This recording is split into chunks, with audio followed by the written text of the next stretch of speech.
life in London and to your new flat.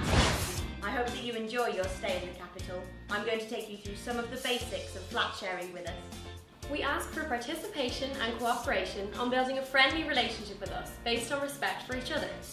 If you respect your roommate and the property, then we and the landlord respect you. So what happens next? Well, if you're watching this video, you've already received your check-in email with your check-in appointment time and a draft of the license to occupy that you'll have to sign. Please make sure to read the license completely and make sure to understand the terms and conditions. It only takes 10 minutes and it could save you a lot of time and charges in the future. The check-in appointment is a short interview and you'll have to take your ID along with you. They need to see your passport, national identity card and proof of address. Without these three things and your check-in funds in full, you won't be able to move in. The details of the amount you'll have to pay at the check-in appointment can be found on the first page of your licence. Please make sure you bring these in full to the check-in appointment or you'll have to pay for another one.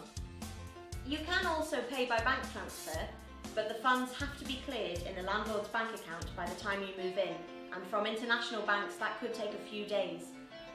Once you've done the check-in interview, signed the licence and paid the check-in funds, you'll be given a key and you're ready to move in. Here's a quick tip.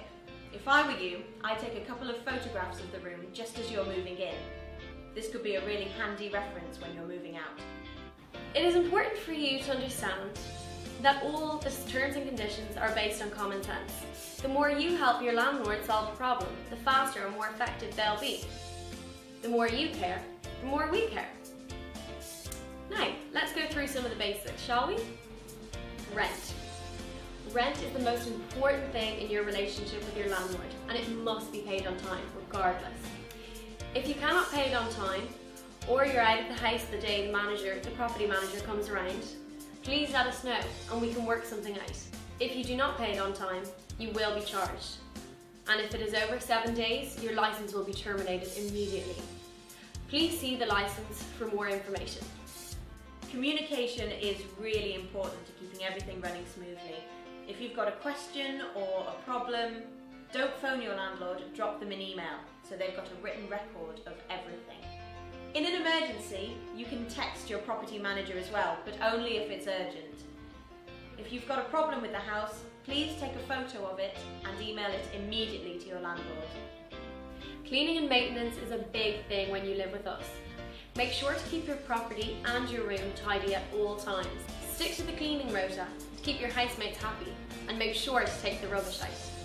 If you have an issue with maintenance, please let your landlord know as soon as possible so we can get started on fixing it for you. It is your responsibility to keep the house up and running. If a maintenance issue arises because of the flatmate's negligence, you will be charged for it.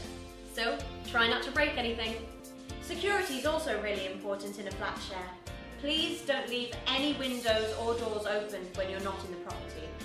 Don't let anybody into the property if you don't know who they are, unless they've got a key or they're part of the emergency services. That's the police, firemen, or the ambulance service. If someone you don't know does come to the house and demand to be let in, don't let them and refer them to your property manager. Please don't make a nuisance of yourself. No late night parties or noise. The neighbours will and do complain, and those responsible will be punished. Your stay, of course, can be flexible. Things happen and plans change.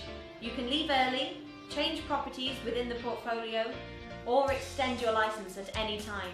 Just make sure you give 30 days notice before any changes. Renewals and extensions have a small fee. Find out more about it in your licence to occupy. Leaving early has a fee as well, so it's best for everyone if you complete the period that you signed up for. All our properties are no smoking, and as much as I love dogs, no pets either. Sorry. When you read the licence agreement, it might seem that there are a lot of charges and fees, but if you play by the rules, the only charge you'll ever have to pay is your rent. 2 weeks before you check out, agents will be showing your room, so make sure to keep it tidy and ready to be shown.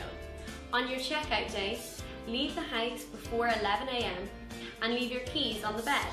Make sure to send your bank details via email so that you can get your full rental refund. This is when the pictures you took when you first moved in come in handy. If you take pictures before you leave, the landlord can see that you've cleaned and tidied the place and you're entitled to your full rental refund.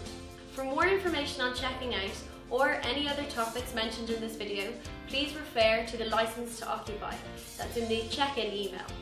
Enjoy your stay and happy moving!